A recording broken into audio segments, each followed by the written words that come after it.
B'siyata d'shmaya, we're going to learn Shabbos Tavkuf Chof Beis. We're going to start 9 lines from the top of the Omid, the Mishnah.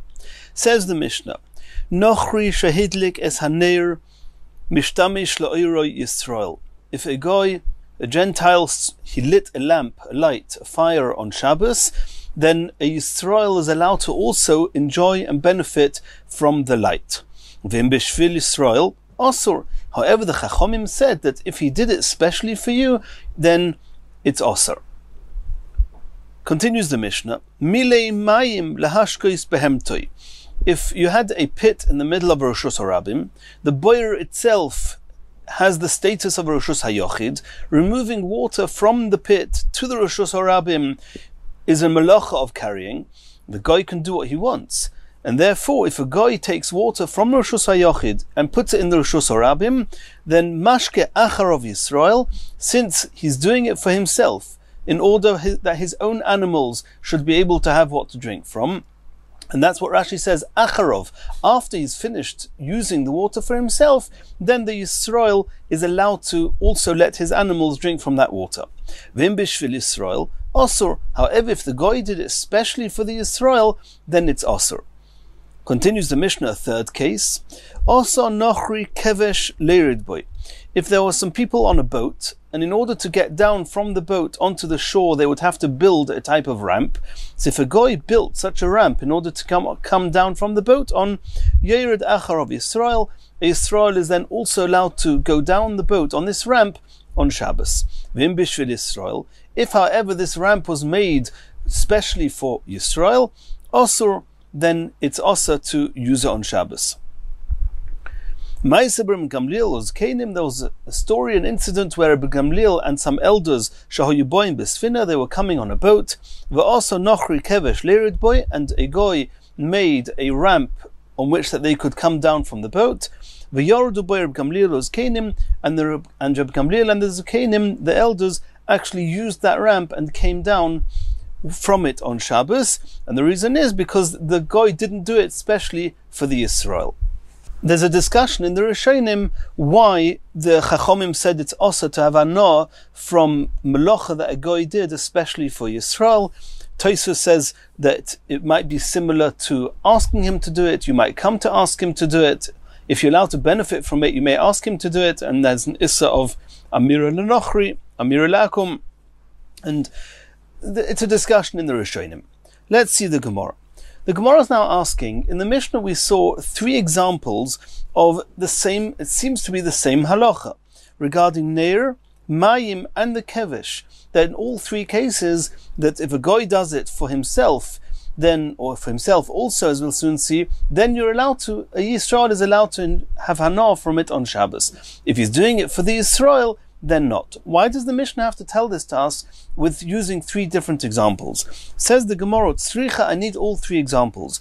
Di'ashmi on Neir, if it would only tell us the case of the Neir, of the candle, then I may have thought that Mishum de Neir le'echod, Neir le'mea.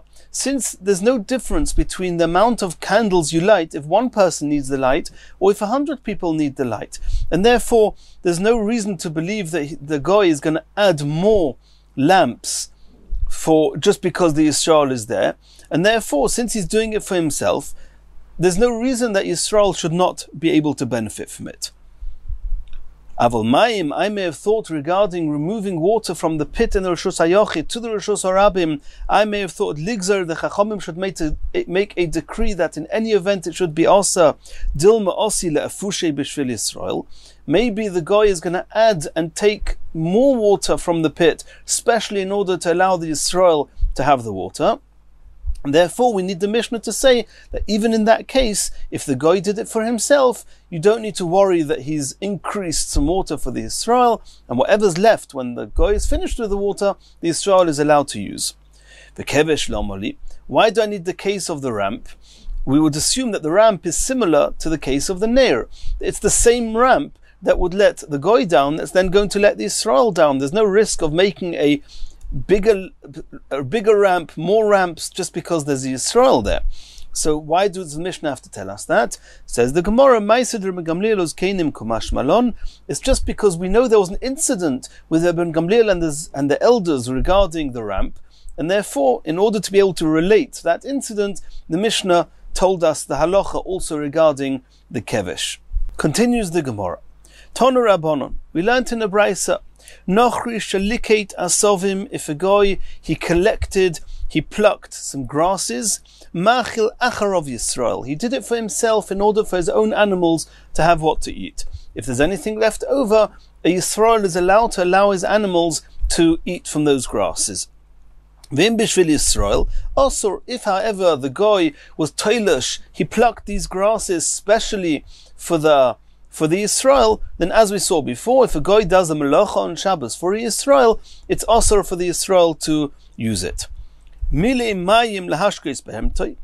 a guy, he filled up the trough or the whatever utensil he was using from the pit, he filled up with water for his own animals, mashke achar of Yisrael, then the Yisrael is allowed to drink, or his animals are allowed to drink from that water after the guy. Of him b'shvil Yisrael, also, if however the guy did it especially for the Yisrael, also, then it's also for the Yisrael to use it. But that's one halacha which the Gemara is soon going to discuss in a little bit more detail. There's another halacha in the same brisa. All this is true if the guy he's not familiar, he doesn't know the Yisrael.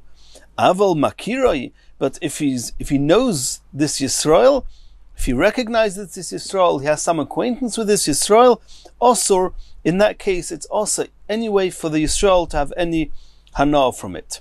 And the reason is because if he doesn't know the Yisrael, then we assume the guy did, the malacha he did, exclusively for himself. However, if he knows the Yisrael, then he's doing it not only for himself, he's doing it also for somebody else. And then we would have thought that even if he's not adding on more for the Yisrael, but since he's doing it also for the Yisrael, we assume, or we look at the malacha as if it's being done for the Yisrael, and it's also. That's the second halacha, the chiddush of the brisa. Says the Gemara, Eini, v'omer v'huna omer Rabbi Chanina. Did we not know in the name of Rabbi Chanina, Ma'imid odom behemto al gabe asovim b'Shabbos? A person is allowed to take his animal and put it onto some pasture land, even though we know that the animal's going to eat from the grass, and he's actually taking the animal there in order to graze from the grass, and that's completely mutter. We're not worried that the owner, the Yisrael, is actually going to be toilish, is going to take some of the grass and pick it off the ground and give it to the animal, which would be a serious melacha. It's an av melacha, as we've seen. It's mutter. However, you're not allowed to take the animal onto where there's food which is muktzah. For whatever reason, those foods were muktzah, and you're not allowed to take the animal there to eat from it on Shabbos because we're afraid that the owner is going to take the muktzah food and give it to the animal, and it's also you're not allowed to move muktzah on Shabbos. And the Gemara now means to ask, in the brisa we just saw now, that if the guy, he was liket asovim, if he collected the grasses and gave it to his animal, the Yisrael is allowed to then put his own animal onto those grasses to pasture afterwards. The question is, those grasses that when Shabbos came in, they were still attached to the ground, and therefore they are considered muktzah. The guy picked them on Shabbos, but they're still muktzah. So how can you, Reb Chanina, say that you're not allowed to? Or how do we understand this contradiction? On the one hand, Reb Chanina says you're not allowed to put animals on food which is muktzah because the owner may touch the muktzah, may move the muktzah. And in the brisa we saw explicitly that if the guy picked the grasses, the Yisrael is allowed to let his animal eat from there. Why are we not afraid that it's muktzah and the owner of the animal, of the Yisrael, is going to take the grasses and give it to the animal? Says the Gemara, the truth is that the owner of this animal is not allowed to go near those picked grasses. However, he's allowed to stand in front of the animal, forcing it to find its way to where those grasses are, and the animal on its own will go to those grasses and eat. But the owner himself has to stay far away from the grasses in order that the owner should not come to move the muktzah. Continues the Gemara, and now we're going to discuss the aspect at the end of that brisa that if the goy knows the Yisrael is makiroi, then it's considered as if the goy is doing it for the Yisrael, and therefore it's osa. Let's see if that works with everything else we know. Omar Mar, we saw in the brisa, if the goy does not recognize the Yisrael, and then we assume that the whole malacha he did exclusively for himself, the Yisrael is afterwards allowed to benefit from whatever's left. Avol makiroi, asur. But if he recognizes the Yisrael, and then he did the malacha not only for himself but also for the Yisrael, according to the brisa, the way we understand it now, asur. Asks the Gemara, Harben Gamliel makiroi hava. In our Mishnah, the Gamliel and this goy, they were on the boat together. They obviously recognized each other, they knew each other. The goy, he made the ramp obviously for himself and for the Yisrael that he knew about.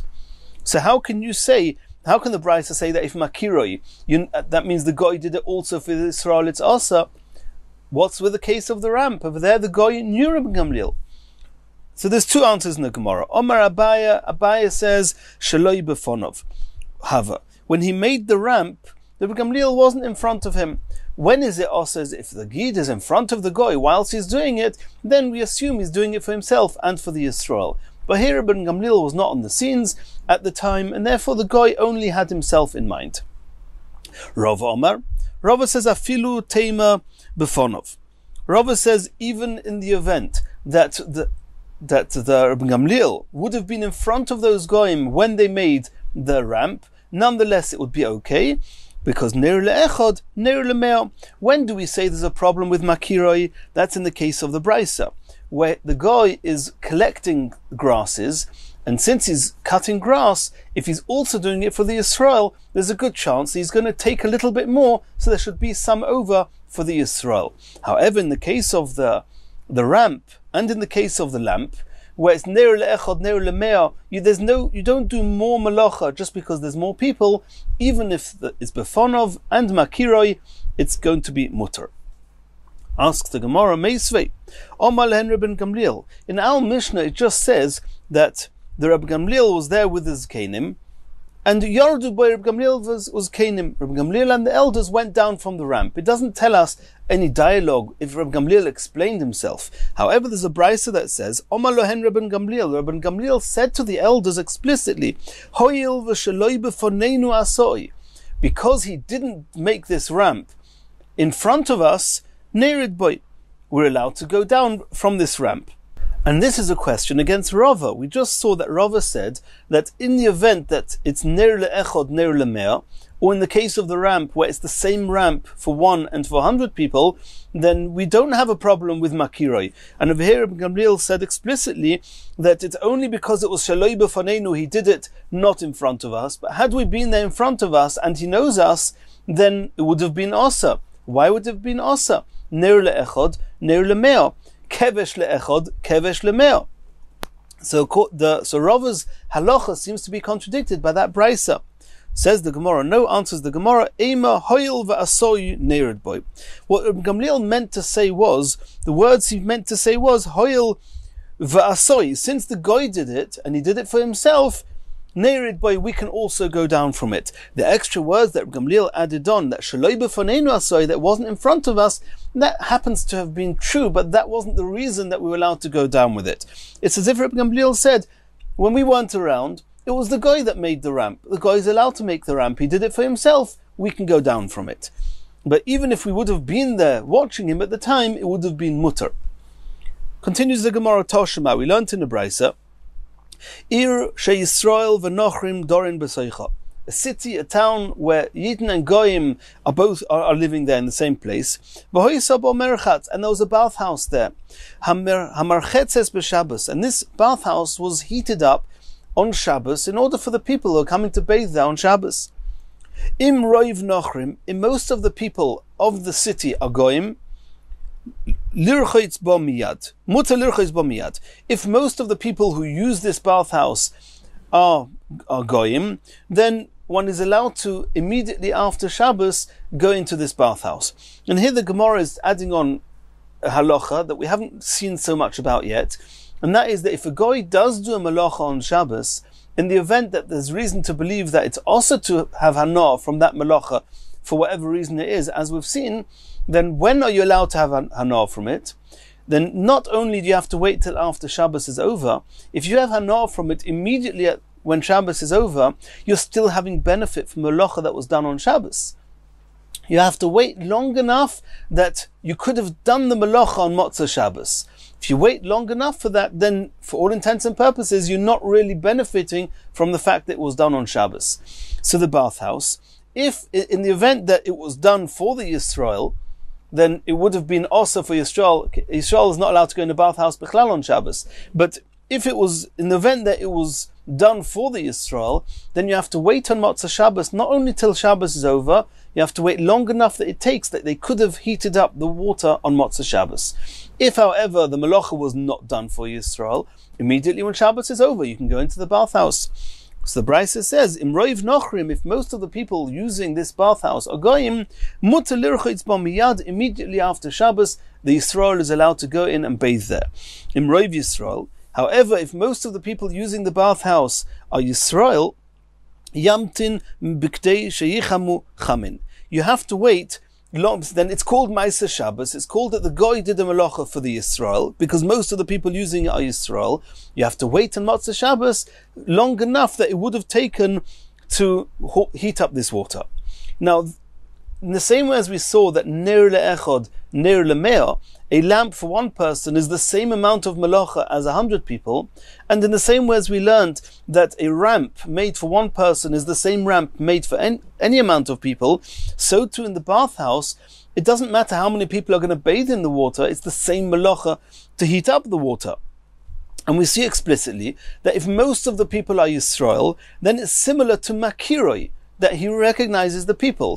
He recognizes the Yisrael that are going to use, or the concept, the fact that there's Yisrael there is a fact that sticks out. It's Makira. He's doing it for them also, and you see here that it's also, even though it's similar to the kevesh and to the ner, and then it's going to be a question also on Abaya and also on Rava.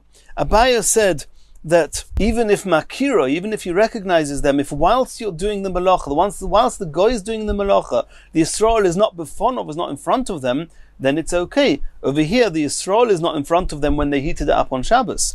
According to Rava, who says even if the Yisrael is in front of them, if ner le'echod, ner le'mea, there's no problem. Over here, it's similar to ner le'echod, ner le'mea, it should also not be a problem. So this brisa seems to contradict both Abaya and Rava.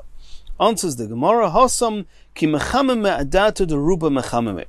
Over there, since most of the people are Yisrael, for all intents and purposes, the Goy is actually doing the melacha for the Yisrael, because we assume that he would not heat up the bathhouse for just the minimum, the minute amount of people that are going to be there. Since most of the people are Yisrael, then he's heating it up for them. Rashi says, Ikar Chilul Shabbos b'shvilom. He's doing the Chilul Shabbos for the Yisrael. And therefore, since he's doing it for the Yisrael, it's also in any event, as we saw in the Mishnah 3 times, in Bishvil Yisrael, also. However, in the cases we mentioned till now, the guy is doing it for himself. The bathhouse, the owner of the bathhouse, he would not heat up this bathhouse for himself. Nobody heats up a whole bathhouse just for one person. He's doing it for them. But in the cases of the ramp, in the case of the lamp, in the case of drawing the water for the animals, in the case of plucking the grass, those are all cases that the guy is doing it for himself. He would have done it for himself anyway. The question is, if he's also doing it for the Yisrael, is there a problem with that? And we said it is a problem unless it's ner le'echod, ner le'mea, and then it's okay. But if he's doing it for the Yisrael, then it's also. Continues the Gemara, Toshima, Neir hadoluk b'mesiba. If there was a mesiba of people, a party or a group of people, and they lit candles for all the people. Im roiv nochrim, if most of the people there are goyim, mutar l'shtamish la'ira, then one is allowed to use the lamp. Im roiv Yisrael, if most of the people there are Yid, not Yisrael, also, you're not allowed to use the lamp. Mechza al mechza, if half of the people are Yisrael, half of the people are Goyim, Osir, it's also Osir. over there, what did we see in the Brisa? If we're talking about that most of them are Yisrael, then it's compared to Makiroi. He recognizes them, and they are there in front of him. It's Befonov. And we see here that it's also. So according to Abaya, it makes sense it's also, because it's Befonov. However, according to Rava, who says even Befonov, if it's Ner le'echod, Ner le'meo, it's muta. Over here we're talking about candles, Ner adoluk b'masiba, and we're talking about lamps. Then you don't add more lamps just because there's more people. So why should it be also for the Yisrael to benefit from the lamps? Says the Gemara, the same answer as we said a moment ago. Hosam nami ki madlika adata deruba madliki. Here too, this guy would not have just lit these lamps for himself. He only lit them for explicitly and exclusively for most of the people who are there. And since most of the people who are there, and without them he would not have done the malacha, and they are Yisrael, it's considered as if he did the malacha for the Yisrael, and therefore it's asa. However, in a case where it's just a Yisrael and a Nochri, as we said before, it's just the two of them, he's doing it for himself, Ner le'echod, Ner le'meo, it would be mutar. Continues the Gemara, Shmuel ikle lebe Ovin. Shmuel happened to be by Ovin, Toiron, in a place called Toiron. Also, Hahu Nochri, this guy came along, Adlik Shraga, and he lit a lamp, a light. Ahadrinu Shmuel le'ape. Shmuel turned round in order not to benefit from the light, because he assumed that the guy lit it especially for him. Kiven dechaza the Eisi star. Once Shmuel saw that the guy brought a document to read with the light that he had just lit, and was reading it, then it was clear that the guy had lit this lamp for himself, and lighting a lamp, there's no reason to believe, or there's no way to add more light just because somebody else is also going to benefit. And as we said before, then it's mutter. At that point Shmuel turned back towards the lamp, and he was happy. It was okay to have benefit from the lamp. Hadron aloch kol kisvei b'siyata d'shmaya. We've finished learning Perek kol kisvei. Emir Hashem, we're going to do Chazor on Perek kol kisvei, and now we're going to start the next Perek, kol hakelim. Says the Mishnah, kol hakelim nitlin b'Shabbos v'dalsisem imohen afal pi shenisparku b'Shabbos she'einon doimen l'dalsis habayis lifi she'einon min hamuchon. This perek is primarily going to discuss muktzah, what you're allowed to move and what you're not allowed to move. One of the main rules are that something that's considered a kli, a vessel, a utensil, an object that's a usable object, one is allowed to move them on Shabbos. And we're going to learn more about this in the next Shiurim Yetz Hashem. So here the Mishnah is telling us that there are types of kelim where the kli itself is like a closet, or it's something that has a door on it. It means the kli itself has a toich, you can put things inside it, and there's a door that's covering it, that closes it, that opens and closes. And typically, these doors could be removed from their hinges, they could be taken off and put back on. So the Mishnah is telling us that all kelim you're allowed to move on Shabbos with their doors, even though the doors have been nisparku, have been disassembled, have been taken off the door, off the kli. The doors are separate, and you're even allowed to move the doors, not only the kelim themselves that you're allowed to move after the doors have been removed, but you're also allowed to carry the doors after they've been removed. They're still considered as part of the kli. And she'einon doimen l'dalsis habayis, it's not the same as doors that are the doors of buildings, of homes. If you've got a door of a room, if that door has been taken off its hinges, you're not allowed to move it on Shabbos, because the doors of kelim are considered kelim. They're called muchon, it's so to speak been designated as a kli, and therefore it's not muktzah. However, the doors of homes, the doors of doorways, they are not considered kelim, and they are not designated to be used as a kli, and therefore they are muktzah. Continues the Mishnah. Noitel odom kurnus. A person is allowed to take a hammer, lefatzea boyes agoizin, in order to crack nuts with it. And Emir Hashem, in the next year, we're going to learn in more detail what's the chiddush, what the Mishnah is coming to teach us. Kardoim Lachtich boy, a person is allowed to take a hatchet in order to cut esadvela, the cakes of pressed figs. Megira, a person is allowed to move a saw, logur bo esagvino, in order to slice the hard cheese. Magrefa, a person is allowed to move a shovel on Shabbos, ligreif bo esagregres, in order to scoop up the dried figs at the bottom or stuck to the walls of the barrel. Esharese, reches, a person is allowed to take a shovel. This was a type of shovel that was used for winnowing.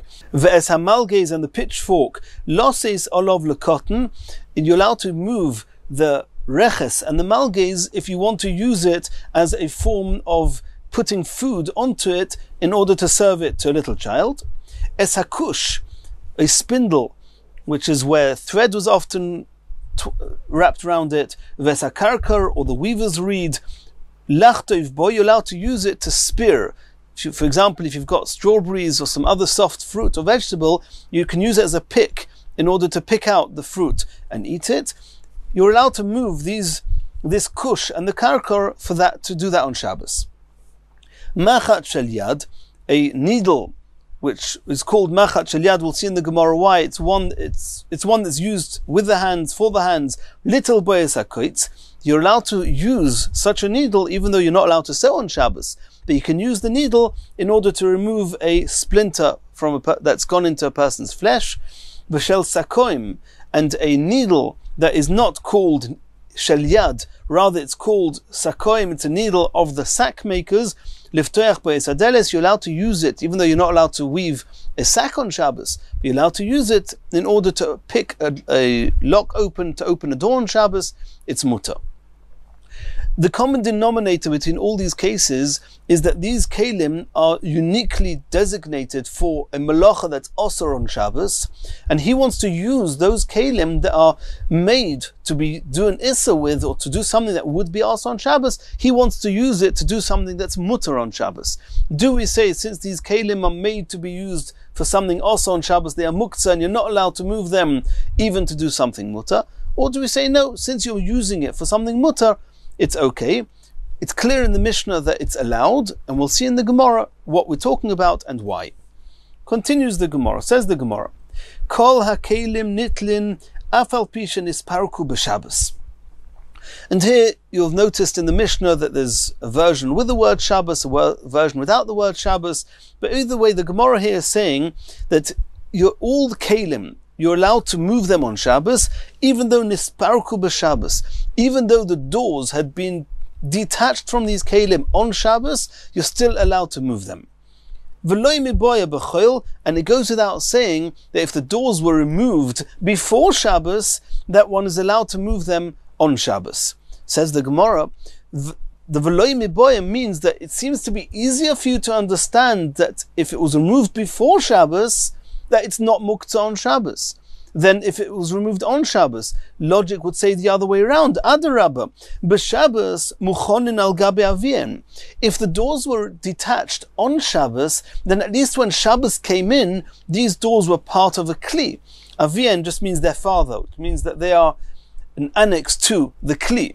So if Shabbos came in and the doors were still on the kli, they have the term, they're called kli, when Shabbos came in. But if the doors came off before Shabbos, ein muchonin al gabe avien, then when Shabbos came in, then these doors, they did not have any, they were not attached to the kli, so they don't have the title of kli. And then it should be harder to understand that you're allowed to move them on Shabbos. Omar Abaye hochikom. Abaye says this is what the Gemara meant to say. Kol ha-kelim nitlim b'Shabbos. You're allowed to move all the kelim on Shabbos. V'dal sesem in moen, and also their doors, you're allowed to move them with the kelim. Afal pishen isparku b'choil nitlim b'Shabbos. Even if the doors were removed before Shabbos, you're allowed to still move them on Shabbos, because since they belong to the kli, it's considered they have the status of a kli, and they are not muktzah. Continues the Gemara. Tanu Rabbanon. Deles shel shida, a door of a chest, v'shel teva, or of a trunk, v'shel migdal, or of a closet. Noitlin, you're allowed to remove those doors from their hinges on Shabbos. Avoloi machzirin, you're not allowed to put them back. v'shelul shel tarnagolim, but a chicken's coop, the doors of the chicken coops, and we'll soon see that a chicken coop typically is attached to the ground. Loy noitlin, v'loy machzirin. You're not allowed to remove the doors from their hinges, nor are you allowed to put them back on to their hinges. Says the Gemara, Bishleima shelul shel tarnagolim. The halacha that you said regarding the chicken coop, I can understand. Kosova, because we hold, kiven de mechabri ba'aro, since they are attached to the ground, yesh binyan bekarka, we know there's a melacha of building with anything that's attached to the ground, yesh stira bekarka, demolishing, taking something off a building, or something that was a building, removing it is called stira, similar to demolishing, and is a melacha. Elo shel shida v'shel teva shel migdal, but those kalim that we mentioned before, the chest, the trunk, and the closet, then, and what did we say? We said you're allowed to take them off. You're not allowed to put them back on. The Gemara says, I don't understand. Make up your mind. My kasova, what do you hold? I kasova yesh binyan bekalim. Do you say that the reason you're not allowed to put them back on is because it's called boine, it's called building, and even though it's a kalim, these are vessels, utensils, it's not attached to the ground. There's an issa of binyan bekalim. Then yesh stira bekalim. We know that wherever there's an issa of building, there's an issa of demolishing. Wherever there's an issa of demolishing, there's an issa of building. So if you say that you're not allowed to put it back on because yesh binyan bekalim, then you shouldn't be allowed to take it off either because yesh stira bekalim. Vi ein stira bekalim. If you say the reason you're allowed to take it off is because ein stira bekalim, there's no concept of demolishing by kalim. If so, ein binyan bekalim, then so too there's no concept of building with kalim. Why can you not put the door back on? Omar Abaya says as follows: Lo'olam kosovar yesh binyan bekalim v'yesh stira bekalim. We hold that there is binyan and stira regarding kalim. If so, we understand that you're not allowed to put it back on. But how do you understand the halacha that you're allowed to take it off? Says the Gemara, no. V'shenitlu ka'omar. Don't read into the brisa that noitlin avolei machzirin, you're allowed to remove the doors, but you're not allowed to put them back. No, you're not allowed to put them back because of binyan bekalim, and you're not allowed to remove them for the same reason, stira bekalim. But read it that shenitlu, if the doors came off, you're not allowed to put them back on. Why are you not allowed to put them back on? Because of binyan bekalim. For that same reason, you're not allowed to take them off because of stira bekalim. Omale Rava says to Abaya, shtei tshuvos b'davar. I've got two questions or two refutations to what you just said. Chodo, number one, the nitlin kotoni. The brisa says that nitlin, noitlin, avolei machzirin, you're allowed to take them off. You're not allowed to put them back. It doesn't say if they came off, you're not allowed to put them back. It says you're allowed to take them off. V'oi, the second question, my avol loy machzirim. Let's read the brisa again. Deles shel shida v'shel teva v'shel migdal, noitlin. According to Abaya's version, it says shenotlu, they came down, avolei machzirin, but you're not allowed to put them back. If the halacha never said you're allowed to take them off, it just says shenitlu, if they came off, there's no but there. It should just say shenitlu loy machzirin. Avol seems to be you're allowed to do one thing, but you're not allowed to do something else. Contrary to what Abaya said, Rava says it seems to be noitlin, you're allowed to take it off, but you're not allowed to put it back on. Elo Rava explains as follows: Kosovar, this brisa holds ein binyan bekalim v'ein stira bekalim, talking about the malacha of boine, or even the rabbinical version of boine, which is kalim. There's no issa of binyan bekalim. There's no issa of stira bekalim. Therefore, technically speaking, one should be allowed to not only take it off, but also put it back. However, says Rava, no. You can take it off because ein binyan bekalim, ein stira bekalim. You're not allowed to put it back, but not because of binyan bekalim. Since there's another halacha called makeh bepatish, giving a final blow to something that you're doing, to a melacha. Over here, if you're going to put these doors back on, you may fast them and fix them very tightly attached. And anything that you are being take care, that you are tightly attaching or connecting one thing to another, is considered makeh bepatish, giving a final blow. If you just put them onto the hinges and let them swing, that's not makeh bepatish. But if you do something which is a tkiyah, which is a firm fixture, that's considered makeh bepatish, and therefore it's also, but that's only an issue when you're putting the doors back on. You're doing the final blow. You're fixing the kli. You're putting the doors on. When you take the door off, that's not makeh b'patish, and that will be mutter. Nimirtz Hashem, in the next shiur we're going to continue from here.